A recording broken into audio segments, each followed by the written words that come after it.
Kapatid, kung matuod na si Lord ang imo source, kung si Lord ang matuod ang imo source tanan sa imo buhay, magpipray ka. Nano kayo nagpray ka? Nano kayo prayerful ka? Ginakilala mo na ang Diyos ang source ng imo buhay. Kung matuod ka na may Diyos, nagpray ka.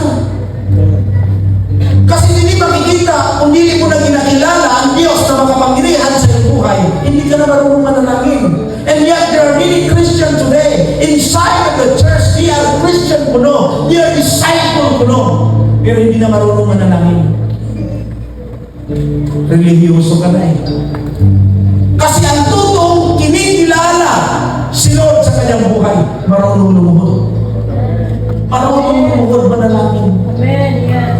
Because being a born-again Christian, this is a war in the spirit. Amen? Kung wala kang activities, hallelujah, sa spiritual, wala kang prayer, wala kang devotion na ginagawa, this is a war in the spirit, hallelujah, na pwede kang talunin ng kaaway, pwede makapasok ang kaaway sa iyong buhay, because wala kang spiritual activities like prayer. Kaya